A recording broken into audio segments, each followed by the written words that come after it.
Welcome everyone to episode 66 of the Phoenix Report. I am Jack Connor, and the great thing about being in bands over the years, as I've been doing this, geez, I mean seriously, like almost 15 years now, on and off, whenever I can. But the great thing about doing that is not just meeting other people that are in bands or other people that might be performers necessarily, but also meeting people who have more of a behind the scenes role.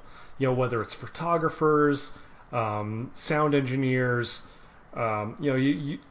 producers, you name it. It's there are a lot of people who you don't necessarily see up front on stage, but who are a big part of what goes on about what we do. And my guest today is someone I actually reconnected with, who is someone I went to high school with, believe it or not. So it kind of predates me like seriously being in bands. But she is a makeup designer and stylist and also does a little bit of performing as well. I know she's always. I remember even back when we were in school, she was really good friends with my girlfriend at the time, and she had always kind of flirted with the idea of singing and playing live, and I think she might have played a few instruments back then, or maybe dabbled in it. I'm not sure, but I know it was always something that she was really into, and she always thought it was really cool that I was into music. And years later we reconnected.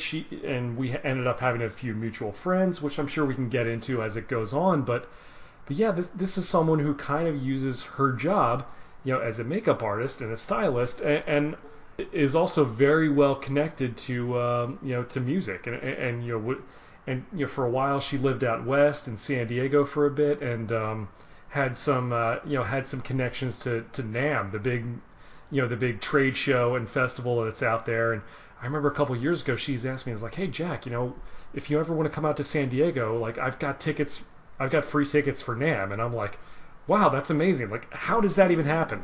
So that was something I was really interested in. And so now she's back here in Florida, back in Tampa actually, even though I'm in Orlando now. But I really wanted to bring her on here to kind of tell her story and just kind of reconnect with her once again. So please welcome to the show, Christina Greene.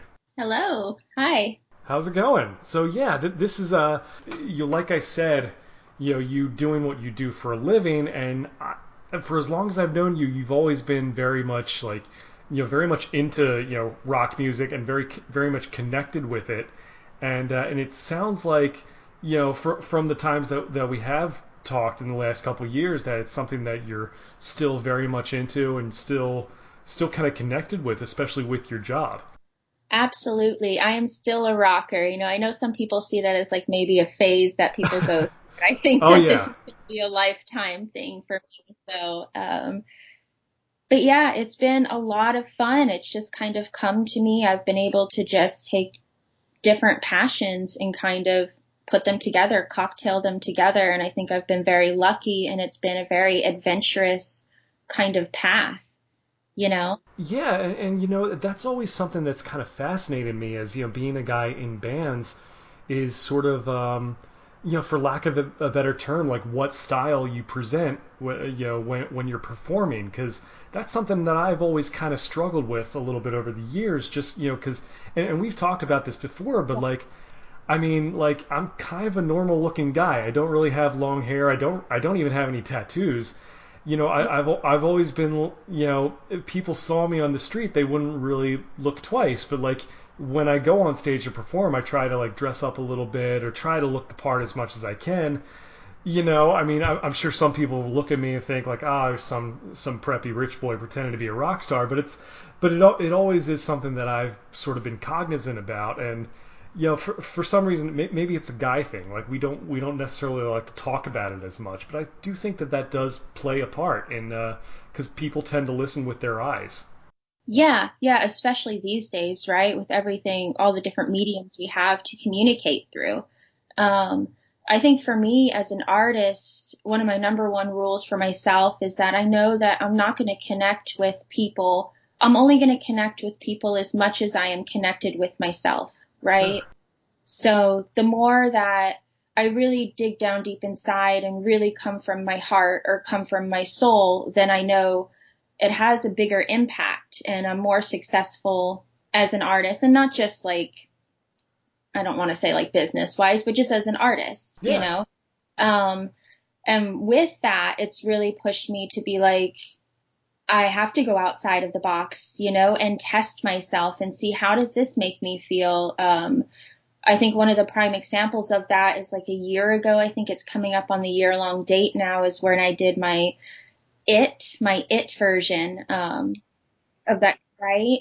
And I don't know if anyone else can relate with this, but I almost had a panic attack before I posted that. I mean, you gotta like, for years, for years I have been with Christian Dior as a makeup artist. I managed Giorgio Armani when I was in San Diego. And even before then I was with Chanel. So I had really, for like almost 10 years, been this luxury cosmetic glam girl, and which I love. And there's definitely positives about that. But the more I started diving into the artistic side of my career, I wanted to explore certain things. And that was special effects and film and stuff. So I decided to just kind of jump into it. But posting that video concept was really just bursting me out of a role that I had been playing for like 10 years, you know? So I think it kind of comes down to that sometimes, where you do have to push yourself if you're really dedicated and wanting to see, you know, where does my creative threshold lie, if that makes sense. Yeah, yeah, and you know what you're referring to is something that you posted on your Instagram account. I remember that, and you made yourself up to look like, what was it, Pennywise? Was that the name of the character from It? Yes. Yeah. Yeah, yeah, yeah. The clown character. I haven't seen the movie. Forgive me, but um, Shame on you. well, I know. I'm not much of a horror movie guy. I know that sounds weird to say, but you know, but regardless, you know, Pennywise. I know there was a punk band called Pennywise as well back in the day, but Yeah. yeah, but you were painted up as Pennywise, and like, you know, a female, you know, sort of a gender swap version, obviously. But it's but yeah, and it was a really impressive, you know, makeup job. It was like, you know, it looked very, very accurate and looked very professional. And were you not used to using yourself as sort of a subject for these sorts of things, Um, well, it was just or at the least first. going public with it, I should say? Yeah, actually all of the above. I had never used myself as a subject for something as extreme artistry like that. And it is kind of extreme compared to your pretty simple glam stuff, Right. right? I had never put myself out there like that. And then actually, makeup artistry wise, you tend to get into a whole nother world of mediums. So you totally use different lines, different powders. Everything is different once you start to get into like film and everything like that. You're using completely brand new, different lines, different mediums, creams.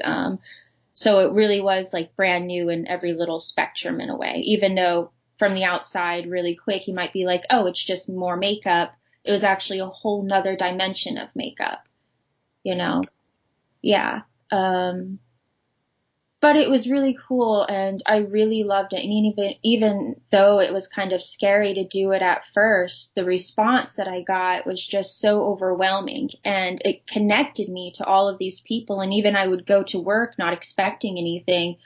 Coworkers I had that I had never even talked to before would be like, oh my God, I saw that It video you did and da da da. And it was so cool because it really was an automatic icebreaker between all of these people. And it pushed me to want to study it more and do more videos, you know, so it was a really cool experience. But it's scary for any artist, whether you're doing music or painting or acting, to jump into different dimensions of what you do, I think. Yeah, well, I mean, it's also like, you look at how big cosplaying is now.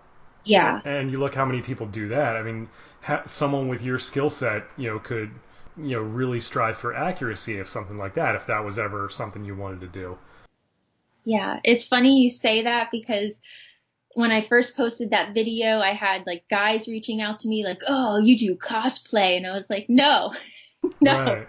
I am a makeup artist trying to expand the boundaries of what we think of makeup as, right? But then when I look back, I'm like, oh my God, I can totally see why. And then when I went on to do the Crow tribute, then I had even more people saying like, oh my God, you're cosplay for the Crow. And I was like, no, I'm makeup artist with a passion for movies and film, and I'm trying to like bring those together.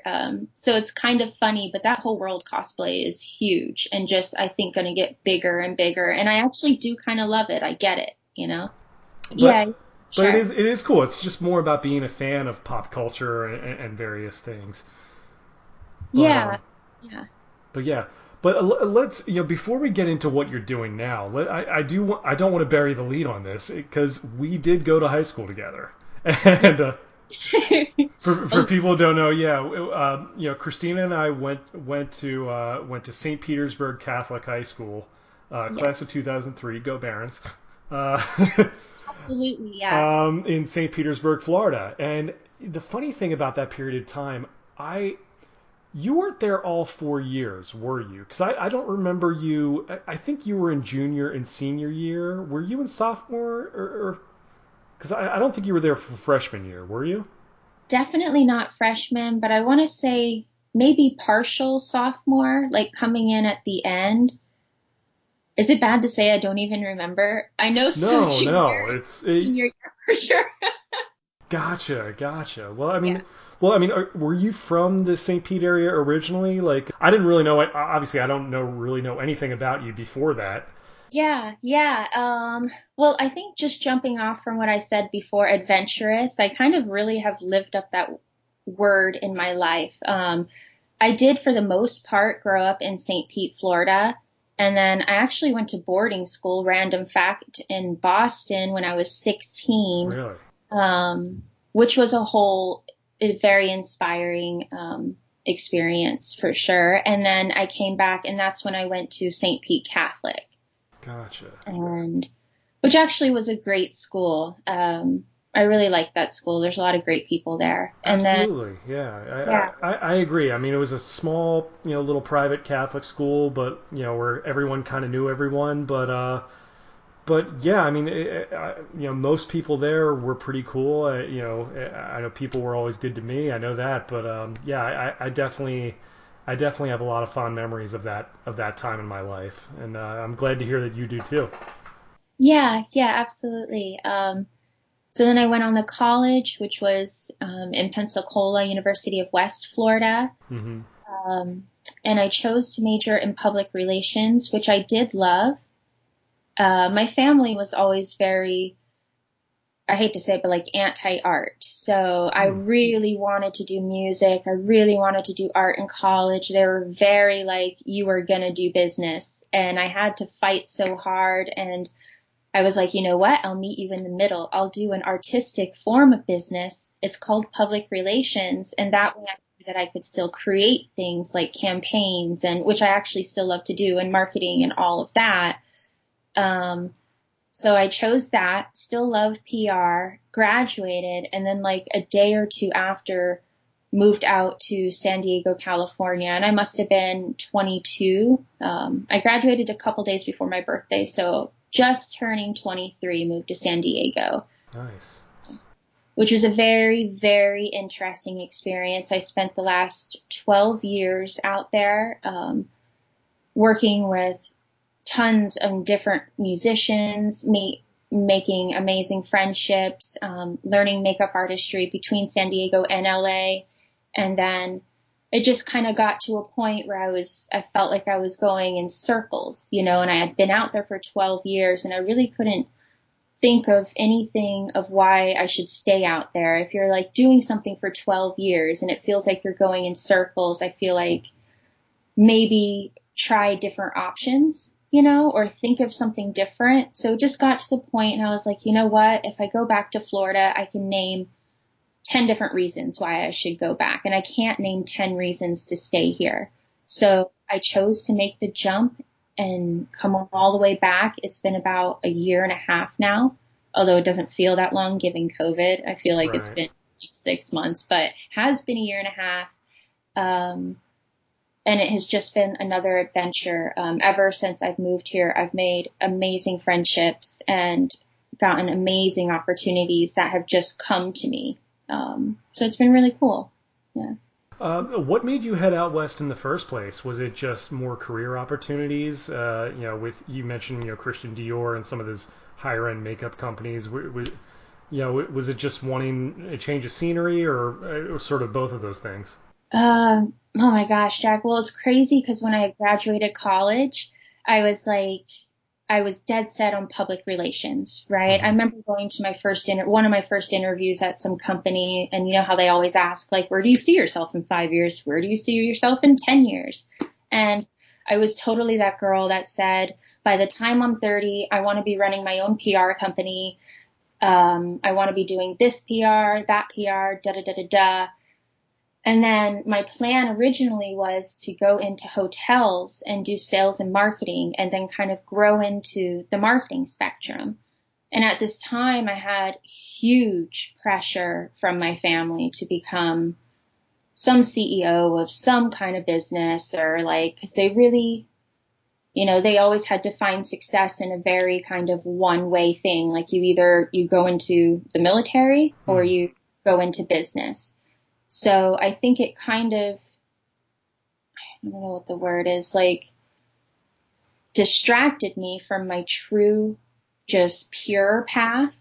Yeah. And for about the next 5 years, I did marketing in hotels, which I learned a lot and I met a lot of great people there too. But at the end of the day, like it just wasn't me. Like you can't put me in a cubicle without being surrounded by color or self-expression or it was just very difficult. So I talked to a friend I had grown up with that like probably knew me better than anyone else. And I said, you know what? I've been doing this for 5 years and I'm just like, I'm really not happy doing this. And he's like, well, Christina, we grew up together and honestly, and I'll never forget this conversation because it's kind of funny. He's like, knowing your personality, I think that you would either be happy being a poker dealer or doing makeup on people. And I remember thinking like, that is the most random thing I've heard. And then my immediate thought was, well, I can't deal poker because people smoke in casinos all day and that is Hmm. terrible for your skin. And I'm not about to be in casinos for the next 20 years with terrible skin. That's my true, like, form of thought or whatever. Plus, there's that whole secondhand smoke thing. Yeah. Yeah. It's terrible for you. Yeah, exactly. And then I thought, I was like, you know what? I don't even care. Forget it. I'm just going to do makeup. It just I left. clicked, just like that. Yeah. And I was climbing the ranks. I was sales and marketing coordinator for this humongous, luxurious hotel in downtown San Diego. I had a dream job, what most people would think it was from the outside. And it was a good job for people that would, if that were to fit them, you know? Yeah. Um, so I told my family that I was quitting and I was going to go do makeup, and their eyeballs like popped out of their head and they like, they might as well have just thrown up. I mean, they were just, very not happy, about that. But I knew that because I was kind of on my own in San Diego, even though I had family out there, it really taught me a lot of strong lessons. And one of those is like, you have to own your own truth and you really have to own your own path, and no matter what that is. So I took the risk and I went into makeup. I got recruited by Chanel. I got trained by Chanel. And I just remember the second walking in and being surrounded by makeup and like my eyes just lit up and I just loved being surrounded by all of the color and the stories and it was just an amazing world for me to be in. And I just kind of rode that wave, so to speak. I went and I became a licensed esthetician. So then I did spas as an esthetician in downtown San Diego for a few years and worked for Christian Dior as an artist, worked for Giorgio Armani as a business manager and artist. And yeah, it was a huge adventure. So, but then again, like once it hit 12 years, I had been out there. I really felt like I had known the scene. I knew what it was to be out there, but I just kind of hit a brick wall and I didn't want what I had done for 12 years just to repeat for another 12 years. So I just thought, you know what? Let's take the jump. Let's go back to Florida. Let's see you know how kind of like they say if like a flower's not blooming in one environment, like you just change the environment. You don't have to change the flower, so to speak. That's kind Interesting. of how I All right. see it. I don't know. I've heard that a lot in my life. Or it's like a famous saying or something. It's new to me, but I like it. Oh, okay. Sure, let's go with it. I like it. It fits certain situations, maybe not all, but I took the risk and I came back and it was a huge adventure. Was it 100% positive? No, but was it positive enough for me to realize like I totally made the right choice and this has been amazing? Absolutely. And it freed me to be the artist that I had always truly been anyways. And that's when I decided, you know what? I'm not near my family anymore. I don't have to hear like the criticism about the career. I can actually just kind of expand and let's see where this goes. You know, let's really for once give my creative side all it wants. Let's give it center stage, so to speak, right? Let's see where it loves to be and let's see where it wants to go and just kind of like let my heart free, so to speak. And that's what I wanted to give myself permission to do. And I did. And that's what I've been doing. It's been a year and a half now. That's awesome. That's awesome. A couple things kind of come to mind when I hear you're telling your story. One thing is, you mentioned how your eyes just lit up when you started working for Chanel and being surrounded by makeup. I think that's a really cool thing. Anytime you're able to make a living at something that you're genuinely passionate about, it's a rare thing in life. So that's really cool that you got to do that for as long as you did. Second, I know you mentioned your family being a little bit apprehensive about some of your career choices. I guess what did your parents do for a living? Were they more in the corporate world or like I'm curious where that comes from. Yeah, well, my grandparents, who are the ones that live in San Diego, he was a two-star general in the Army, and then of course my grandmother was Army's wife, um, Well, that's cool that you and had some family out there, by the way, while you were there. So you at least yeah, had that connection.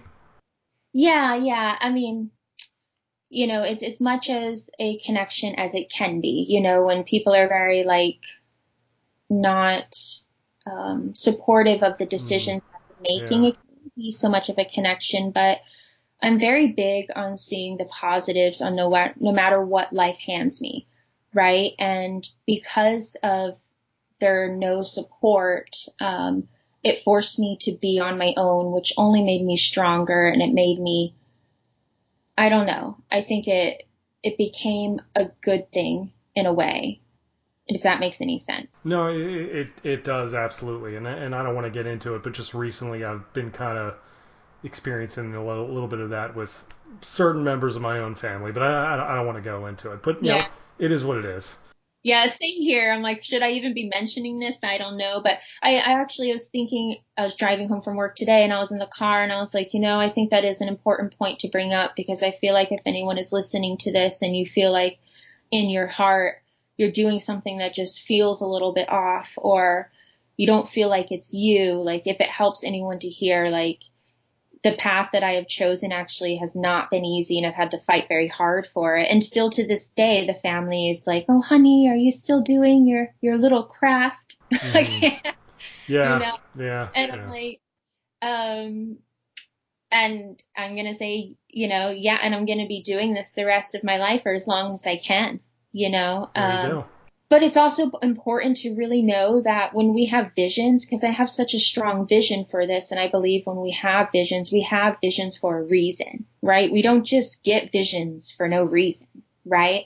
And Yeah. sometimes your vision is for you because it's for you. So it makes sense why others aren't going to understand it because it's not for them. It's for you. So it wouldn't be within their reality to understand or like their spectrum because they have a different purpose, you know, and my grandfather was clearly meant to be like a general in the army and do his thing. Hmm. And maybe that didn't, not to blame the army or anything, but that lifestyle and also grown up in different decades too, in different generations that didn't leave their minds open enough to realize like doing art is actually a legit path. And Oh, there are for tons. sure. Yeah, that's absolutely a generational thing. quick aside story. Like I remember talking to my grandfather who passed away about 5 years ago. And it wasn't like in a negative thing, but like years ago when I was in my first band and we made our first record, our first EP. He thought that was amazing. Like because it's like that's not something people just did back in the day. you Right. know. So like I remember him talking to his brother, my great uncle Frank, and and it was funny. Like he assumed that it's like, oh, he's like, Frank, let me tell you about Jackie. He and his friends made a record. He's like some kind of big rock star now. It's crazy. He like to him in his mind, I might as well have been like a Beatle or something like that. Oh, that's awesome. So that's like kind of the different things is like, he's kind of big time. It's like, I don't know how he did it. I remember when he was little, he said he wanted to be a rock star. Well, now he's grown up, he's done the thing. And he would like keep on bragging about it. So that always made me laugh. And Yeah. And it means a lot to kind of have that moral support, oh, it for just makes sure. the whole like artistic endeavor a little bit easier, or a little bit. Absolutely, absolutely, and no matter where it's coming from, it's definitely nice to to have people that have your back, that are in your corner, whether they're blood related or otherwise. Right. It makes all the difference in the world. And when it comes down to it, if you're going to be in a job for 20, 30, 40, however many years, I would hope that it doesn't necessarily have to be the thing you're most passionate about, but if it allows you, or if it allows you to do the thing that you're most passionate about, then you've won. I know. I know. I feel the same way. So I'm excited to see what is to come because I think that being back in Florida it's just going to be an entirely different experience and therefore have like different results.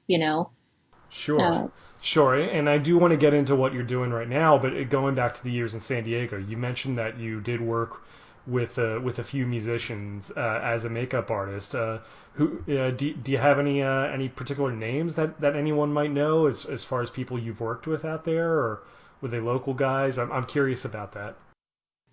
yeah, totally. So actually, because I love to sing, right? So music Yes. is like a hardcore passion too. So when I was out there, I made it a point to look for musicians to work with just to work on singing. So a lot of the musicians that I worked with for the most part was actually on music and in studios, although I did do one musician's makeup for NAM. And that was Okay. a huge thing. And that was an amazing experience. You talk about when you typically do makeup for clients and they're in your chair right in front of you and they're just going to, whether it's an event or a wedding or anything like that, to doing makeup and realizing like, oh, now I have to think about the lighting and is she going to be sweating on stage? And then you get to watch her perform.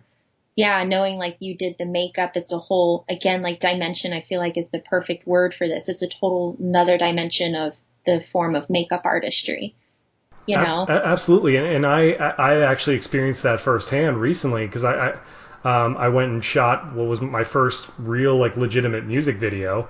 They had a girl in there who was doing hair and makeup for everybody, and that's an important part. If you're doing any kind of work on camera, if you're doing any TV appearance, even on stage at certain locations like theaters, specific lights. I remember like that's definitely a part of it. I remember even as a kid being in plays and stuff. Like sometimes I would have to get made up, because of the lights and whatnot. So yeah, people don't realize how important that can be. When you're performing at a certain level, it does.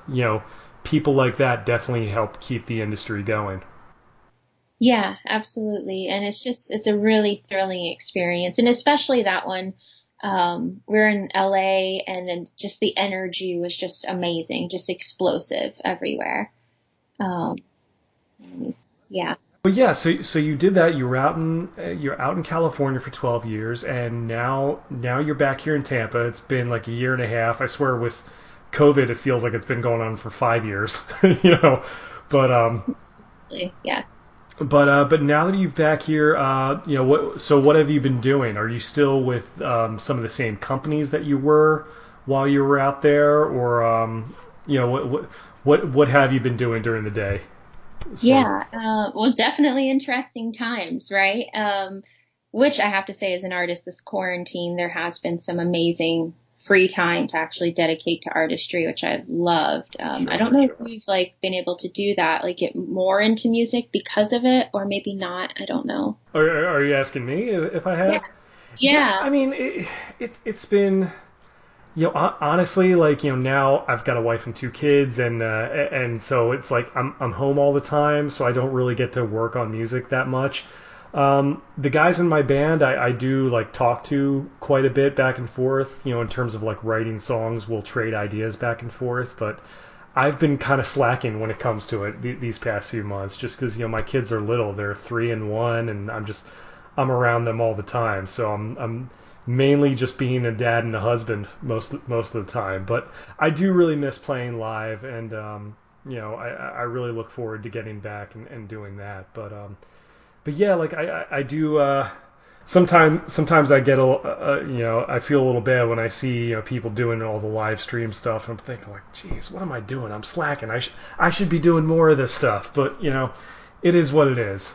Yeah, yeah. When you got family and priorities too, Yeah. things take a different shift. But I would love to see you guys live stream, so you let me know. That would be great. Yeah, hopefully we can do something like that. We've talked about it, but you just don't know when. And certainly Yeah. like I mentioned, with my family, I know my wife has been very very like cautious about me going out and like getting together with the guys, Yeah. especially because she's a school teacher, and so Right. she's like very protective about her job and possibly getting something for me that could carry over into her class. So it's a whole thing. Yeah, that's true. That's true. But yeah, I mean, it's definitely been a bizarre time for that, and I know I think we had talked before getting on the podcast here. Have you been doing some work with Hallow Scream at Busch Gardens? Oh, okay. Not Hollow Scream, but Scream-A-Geddon. Oh, Scream-A-Geddon. So Okay, yeah. So Scream-A-Geddon is definitely it's its own entity, I guess I could say. Actually, our general manager was talking today, and he was mentioning that we don't view ourselves as even like competition to Hollow Scream or Halloween Horror Nights because it's just its own thing. Um, but yes, I am now. I have just taken the role as monster designer wow, and special effects artist that's for the awesome. yeah, and like it is truly amazing and literally, Jack, a whole nother world. If anybody wants to like escape whatever reality they're living right now, you drive out to Dade City and you go to this horror park.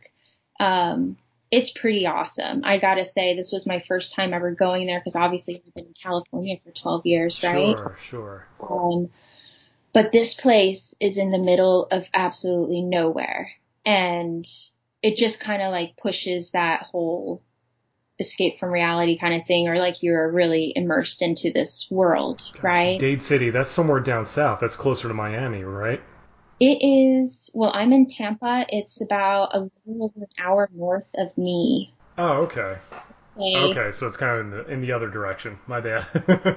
no, that's okay because I know you're thinking of Dade County, which Right. people Yeah. just think of, which is near Miami, I have learned. So, um, but yeah, this is a very, very cool place. And they're not contracted with any movie, so to speak. If you go to Universal Studios, which I love, and I definitely love Halloween Horror Nights, but they have their very specific monsters that they stick to and must do because they're Universal, you know? Hmm. Which is great. But when you have like a horror park like this, that's just raw and creative, you kind of enter a whole nother realm when it comes to creativity and the art of haunted houses and the art of um, monsters, really. Gotcha. Because, yeah, there's things that you'll see at this park that you won't see at any other horror park. So it's just extremely creative. I've toured the haunted houses like way too much. All week I've been in training and I've been going through haunted houses, like taking notes, and my brain was in like a whole different place by the end of this week. I was talking to my friends and I was like, I need to like, Yeah. step. It's like this is becoming too real. I need to step away. Yeah. But it's just amazing. So I encourage anyone to come out.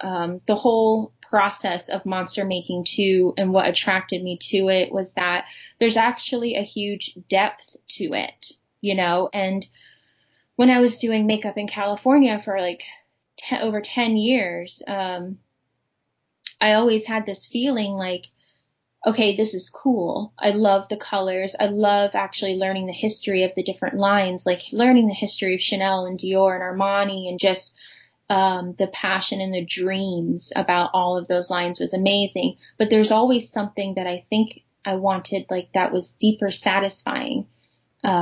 So when I crossed over into special effects and I learned like there actually is a lot of depth and a lot of meaning when you start to just realize like, okay, yes, this is a horror film, or yes, this is a horror park, but it's not just like, oh, boo, you're scared. Like there's so much meaning behind everything that is done. For instance, every monster in every house at this park actually has his or her own name, and we know the backstory.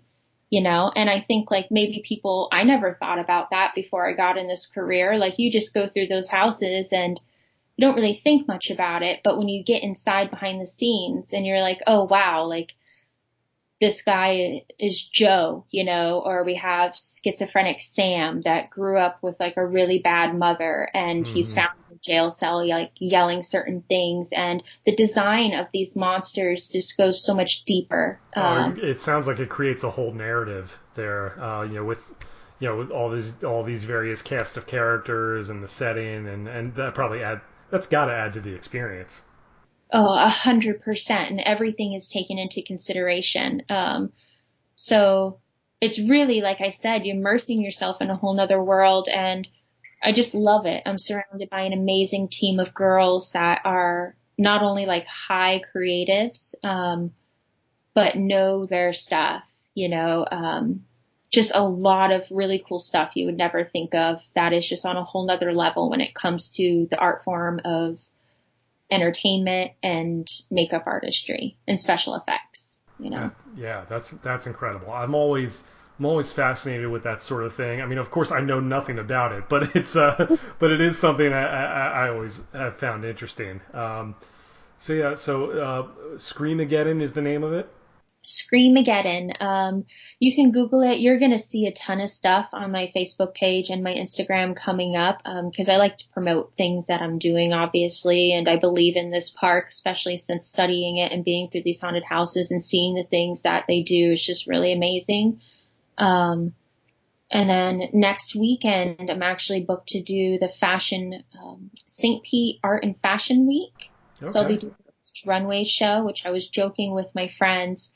It kind of balances it out because I go to the horror park. I have combat boots on. I have all black on. I'm thinking about monsters all day and playing like heavy metal on my full, because I have to drive over an hour to get there. So I am in full monster making mode. Yes. And I'm just going to break it up a little bit. And next weekend, I'm going to be your total like glam girl, your Christian Dior girl. Of course. It's just completely two different worlds. I love them both. But yeah, I'll be doing that next weekend. So the point while I was bringing that up is that you'll have to see a lot of high fashion stuff for the next week. But then after that, it is full into blood, gore, monster stuff until November 2nd. Probably. That's a pretty wide spectrum you're covering there. So that's amazing. Yeah. So well, that's cool. Scream-A-Geddon is the name of the park you're at. So, to everyone listening there, if you're into haunted houses, if you're feeling brave, I'm definitely not brave enough to do it. But if you are, then that's the place you want to go. Oh no, I'm a huge wuss when it comes to that. But it's. Oh, I got a funny story for you real quick. We were walking through the houses. The makeup artistry director, her name is Louie. She's pretty amazing. I was being super professional. I had my notebook. We're walking through. I need to know, where my monsters are located to study the lighting, what rooms, what the theme is, what the color tones, So I'm full like, okay, I'm acting all professional, not thinking like anything is going to happen. The park is not open yet. There's no actors hired. Okay.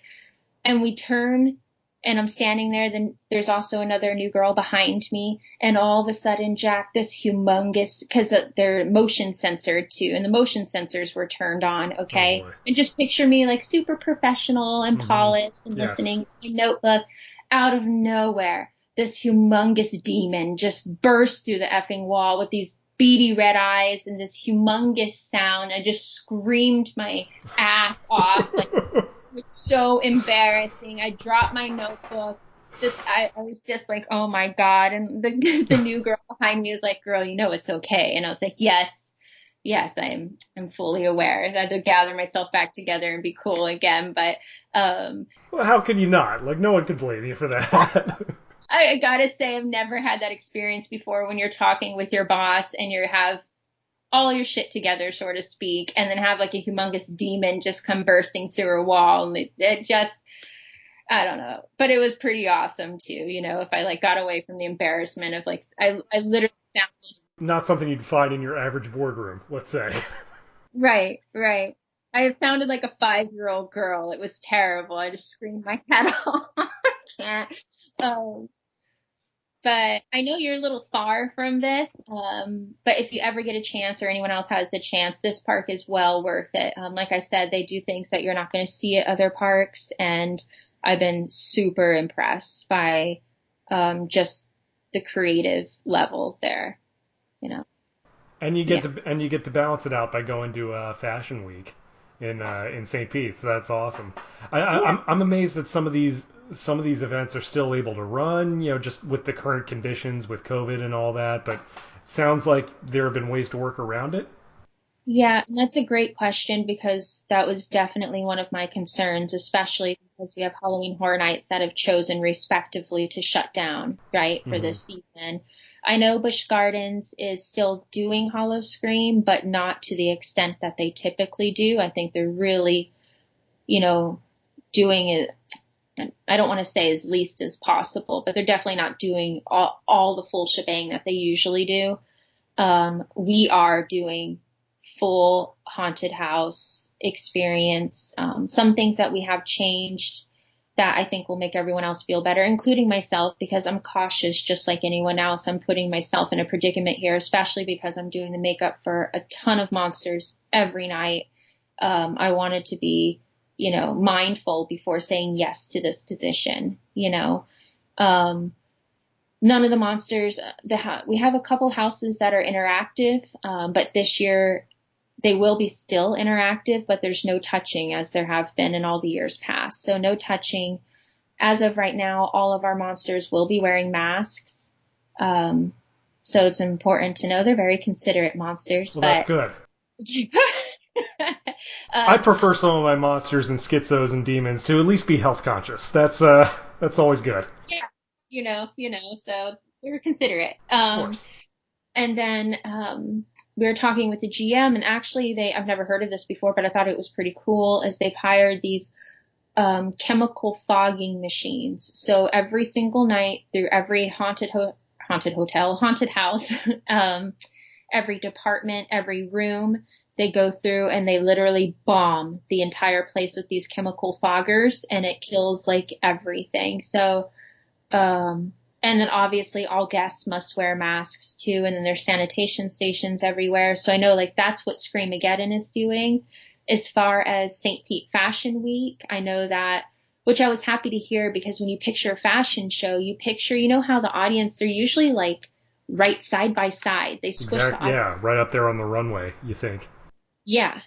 So I read the long email. We have a meeting coming up in a few days, but they said that all of those chairs will be 6 feet away from each other, and that they're no longer, I guess every year they have a huge party mixer the night before.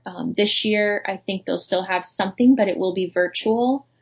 And of course we'll be wearing masks and gloves, but I'm glad both events, I can really feel like they've done everything they can to make them as safe as possible, which is super important. That's awesome. And I would think, with Scream-A-Geddon, like you mentioned, it's sort of out in the country a little bit, so it's, you can probably afford to spread things out a little bit more if you need to. Oh yeah, I mean, I can't stress enough, Jack, how this place is in the middle of nowhere. I almost second guessed myself driving out there the first time, but it adds to the experience. And also to the creativity, just to like mention that again real quick. One of the houses is called Deadwoods. This haunted house, you legit go into the woods. Wow. And it's run by the quote unquote Tate family. This family is obviously not your next door family, or hopefully not, but they're your cannibal family, your hillbilly, your horrific hillbilly family, and there's different cabins that you enter. But again, because this place is in the middle of nowhere, they can do something on an extra creative level. So it's not like you go to a certain place where every haunted house is just in a building here, in a building there, in a building there.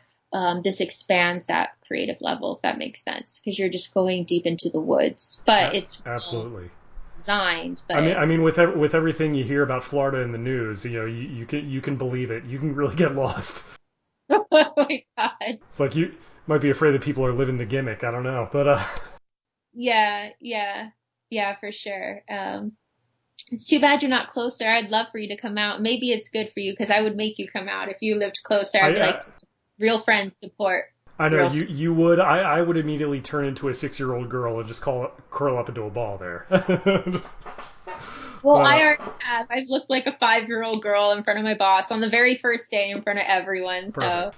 So it helps break the ice. Yeah, but that was a funny thing. I was talking to my friends this morning and I was like, yeah, are you excited for the show? And they're like, yeah, we can't wait. And they're like, wait, what do you mean? I was like, I'm not talking about the fashion show. All my friends want to go to like the couture fashion show. And I was like, guys, come on now. I mean, I know a fashion show's cool, but I'm doing a humongous monster. And they're like, oh, no, we don't do haunted house. I'm like, you're doing them this year. You're coming to see them. But I didn't realize how many people like kind of don't like haunted houses. I didn't realize that. I don't know. I don't blame them. It's the thing. I mean, I know for me, I'm not a haunted house guy, so I don't know. I guess I'd be one of them, but maybe next year you'll find a way to like combine the two, maybe like a haunted runway or something. That would be cool. Yeah, just a bunch of like undead zombie models or something. I don't know. That would be cool. Yeah. So I guess one of the last things I wanted to talk to you about, you mentioned that you've definitely dabbled in singing, and I guess, have you taken some voice lessons over the years or done some recording or performing? I guess you started that while you were in San Diego? Yeah, definitely. I actually took a summer intensive class out there at one of the colleges for vocals 101. And it was pretty amazing. I mean, it was a summer intensive class. So each class was like 2.5 hours to 3 hours every morning during the week starting at 8 a.m. sharp. So it was a pretty amazing experience to have to be singing like that. First thing, well, you would understand, right? First thing in the morning and you're singing. And, I haven't had to do it that much that early in the morning, but like especially I know because I know what my voice is like early in the morning, and it's tough to get in that frame of mind, that early. So it's so that's impressive. Yeah, and I would always tell my friends, I was like, you can't be sad or depressed. If you have to get up and like the first thing you have to do is go sing your ass off, then there's no room to be sad or overthink anything, So it was actually like an awesome way to begin every day. But I did that. I worked with a lot of musicians. I have a couple of recordings. Nice. Yeah, I was in a band and we were set to go perform, but my band leader got really sick, so it just kind of like stopped all of that. So never like anything like big or anything like that, but I sing every day and I miss it. I have my moments, I miss it a lot, which I'm sure you understand. Absolutely. Were you doing some originals as well as, covers, or I didn't know, have you written some stuff or? Yes. I wrote a ton of stuff and it's just kind of honestly like in a book, we worked a little bit on it, but of course, as you probably know too, when you're in bands, people have their ideas too. You gotta be like a team player, So So we were doing like a lot of covers with the bands, which actually developed my love for Tool. I remember when I joined the band, they were like, "We want to do Tool covers," and I remember thinking like, "Oh my God!" And I was like, "Shit, I have to." I don't know if I can even cuss on this No, show. no, no. It's fine. You can say whatever you want. Okay. But I remember thinking like, man, damn it. All right. So I go home and I study this. I look up Maynard. I read all of his songs. And I had like this rule for like the first year I was in that band. I was like, I'm not going to look at him. I'm not going to watch the music videos. I want to understand him as a writer. So it was a really amazing experience as a musician to like just really get to understand. And I mean, especially how intelligent he is kind of blew my mind. So that just opened up a whole new door for me. And I know that's probably like a whole nother conversation, but when I started to realize like the high intelligence that that man brought to rock and roll and then expanded my knowledge in rock period just because of that, I grew to be like the biggest, well, I don't want to say that because I'm sure there's others out there that would be like, no, but the biggest Tool fan, like the hugest. I love Tool. For sure. Yeah, he's a very interesting guy. Very reclusive. There's a lot of mystery about Maynard. He has sort of that enigmatic quality. You know, you can tell there's a lot going on upstairs, but he doesn't let you in too much. It's I don't know. It definitely works for him. So and with all the stuff he's done from Tool to A Perfect Circle to Pussifer and everything else. And like he also has like his own vineyard and stuff like that. So like he seems like an interesting cat for sure. Yeah, yeah. And he inspired me too. I remember watching him on a recent interview because now I will allow myself to like watch him Yeah. past like a year. Um, and I remember the interviewer saying, he's like, yeah, man, you just seem like that kind of guy that has to have like 10 different projects going on at once. And he was like, absolutely, you know, because he has his multiple bands. He also has the winery and everything. And he inspired me even then because then I was like, you know what? I feel like we're so raised to have to like pick a certain kind of path, this like black and white kind of path, but really a lot of individuals are so much more dynamic than that. So it helps me to see someone that has really just exploded with their creativity and actually fulfills all the different, dimensions of it. Not to keep using that word, but you know what I mean? And Yeah, I was, yeah. yeah, like I kind of want to be like that. Like I wouldn't mind seeing myself years from now or even now, like, maybe working with one band and doing songs for them, or maybe just recording with a musician or finding a friend that does just an acoustic guitar, like very raw, stripped down, and we do our own videos or stuff like that. At the same time, still designing monsters, for film or TV or horror parks. Just kind of fulfilling all these little creative outlets, you know, and customizing the life. Yeah. That's cool. Yeah, yeah, you should definitely let me know if you ever want to like put any of those recordings out or you know or get something going you know with that in terms of the live performance and recording and whatever. Then I'd be happy to share your stuff and you know hopefully get some sort of show together or something like that. That would be amazing. Yeah, I would love that. And I wanted to tell you too, I had a company reach out to me recently and they want me to do makeup artistry for them. They asked if I could travel to Orlando. They want me to come to Orlando and do it. So I definitely thought of you and I was like, it'd be cool. If you could just, who knows, you know, that would definitely be in the future, like Yeah, after. yeah, absolutely, absolutely. And you know I know one of the people that we went to school with works out here and Oh, does like stage managing and stuff like that. So I'll definitely have to get you in touch with her. Do you remember Kaylin Taylor? it's, the name sounds very familiar, but I can't really put a face with it. Yeah, she was another girl who was in our class and she does stuff like that. So I'll definitely have to get you in touch with her. I feel like you guys would have a lot to talk about. Oh, cool. Yeah, I would like that. But yeah, you know it's funny. Speaking of school, I do remember when we were in school. I think it must have been senior year, and that's how I kind of first got the inkling that like you know you were you know really interested in performing. I remember you came up to me one day and said, "Jack, I think they're doing some sort of talent show. Would you be interested in playing guitar with me and having me sing? There's this Pink song that I want to sing. I don't even remember what it was, but do you remember that?" Oh my God. I don't remember asking you that, but I remember wanting to do it. And it was just, I do remember you asking me that. I don't even know if they ended up having a talent show or not, but like, well, I think they canceled it or something. yeah, yeah, maybe they didn't have enough people sign up for it, but yeah, it's cool to know that like you kind of still ended up finding a way to get in there and still do it. And I mean that workshop thing that you had at one of the colleges there, that sounds amazing. I wish I was able to do something like that. I mean, had the time or money to put into something like that, but that's amazing. Yeah, yeah, and I want to say just real quickly, I mean, well, one, it was at a community college. The teacher was still, to me, was like at a college level. Like I didn't even see the difference because I went to college and like community college and college, like the teachers, you can't even tell the difference really. He was pretty Sure. amazing. But I think that class was only like, I want to say it was like 100 and something bucks for the whole summer. I mean, it Oh was wow, pretty that's deal. yeah, Yeah. yeah, But that's a hell of a deal.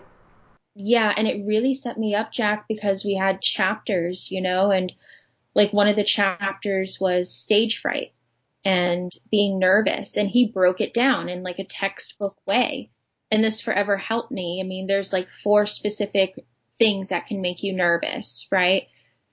And I'm not going to remember all of them right now. It's in my book, which I still have, but one of them is like not being prepared enough. Hmm. Um, and that is probably the only one I remember for some reason. But it was cool to just really break down in an organized way all this different kind of stuff.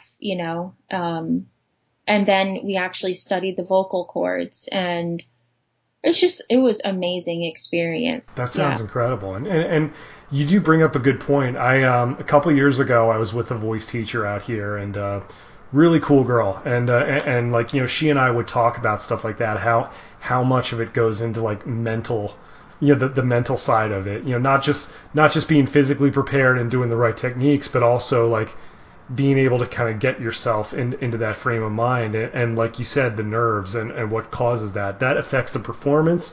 It affects your delivery as well. Yeah, there's so much that goes into that, especially just making sure you're in the right frame of mind for it. Yeah. And honestly, I feel like you are an actor if you're a singer because you Yeah. have to put yourself in this space, and harmonize vocally with that energy and everything. So, Well, especially, I mean, you look at people who do musical theater, for example. I mean, that's you kind of have to be, and that was even something that we had tackled, while I was taking lessons with her, like not just doing rock stuff. We'd spend a few weeks on like almost like swing big band type of stuff, like Sinatra and stuff like that. But then she was like, hey, do you know Phantom of the Opera? I'm like, okay, yeah, I'm familiar with that. So let's try that for a little bit. So mhm. it's like, so it's just like we would listen to like different guys do music of the night or whatever the song was, and it's just like, Right. yeah, it's like definitely like there's difference between like singing it straight versus like actually getting into character and like really performing like that. So yeah, it's there's all different kind of dimensions like that go into it. True, true. But yeah, Christina, this has been awesome, like catching up with you and just learning about everything that you've been doing and what you're doing now, and I think it's great. And so I guess where can people find you on Instagram and social media as well as the places that you're working now? Yeah, absolutely. You can find me on Instagram at SFX It's very simple with a CH. And definitely in the coming months that there's going to be a lot of monsters and high fashion. So I hope to serve everyone's artistic needs. Sure, all your needs are met right there. Yeah. Whatever world you love, it will probably be there. Sure. And then, let's see. And, I'm on Facebook under my name, Christina Greene, for sure. I pretty much just stick to Facebook and Instagram. And then, yeah, come out to Scream-A-Geddon. Is to be an amazing time. Again, it's in Dade City. We have people from all over the state travel to come to this park. So it's worth it, even if you have to get a hotel to be in the area. And then the St. Pete Fashion Show, which happens on November. I'm already in November, September 12th. Obviously in St. Pete, and you can still get tickets. And I believe If you give me 1 second, I can give the. Gotcha. But by the way, for those listening, as we record this, it's September 5th, 2020. Hopefully, I'll have this posted by then. Fingers crossed. But I mean, but yeah, this is when it's going on. So, but yeah, no. Go ahead and plug it anyway, because you never know. You never know. So, September 12th, if you want to go see a couture fashion show for St. Pete Art and Fashion Week, you can go to www.stpeteartfashionweek.com. I'm told the tickets sell pretty fast. So, but even if you don't get this out by then, Scream-A-Geddon will be obviously all through October and a couple days in November, but. So it's funny you mentioned the word couture. It was one of those things where it's like, I'm pretty sure that's just a fancy way of saying this is going to be a lot more expensive. I think it'll be the artistic designs will reflect maybe the couture side, I guess, and it'll be my first time going, let alone working, so we'll have to see. I'm excited for it though. Sounds good. Christina, this has been awesome. Thank you so much for doing this, and hopefully we kind of put the word out. And and especially especially if you dabble more on the music side, I'd love to promote that as well. So you're always welcome back whenever you have something new going on. Awesome. Thank you so much, Jack. It's been a pleasure. I really enjoyed this. Thanks once again to my longtime friend, Christina Greene, for coming on here and telling her story. It's really interesting how she's been able to blend her love of music with makeup and special effects design, and she's into a lot of really cool stuff. And it was just really great to hear her tell her story. Like we mentioned, she works at Scream-A-Geddon Horror Park as sort of monster designer, and you can find them at screamageddon.com. And she will be working at St. Pete Art and Fashion Week in St. Petersburg, Florida. You can find that at www.stpeteartandfashionweek.com. I'll type this all out in the description. And you can follow Christina on Instagram at sfxchristina with a CHRISTINA. Really good to catch up with an old friend. Who knows? Maybe we'll collaborate on something in the future, whether it's my band or some sort of makeup or special effects thing. You never know. You never know. So thank you, Christina, for coming on here and letting everybody know what you're up to.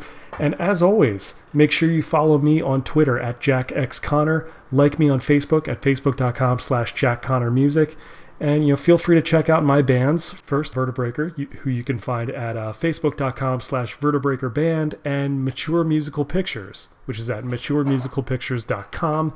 And as always, if you have any questions, comments, or suggestions, make sure you email me at jackconnorpodcast@gmail.com, or you could tweet me with the hashtag Phoenix Report. If you're listening to this on YouTube, go ahead and like, subscribe, hit the notification bell, leave a comment. Go back and listen to all the other episodes. Wherever you're listening to this, thank you for listening. This has been the Phoenix Report. I'm Jack Connor. We'll see you later. Bye.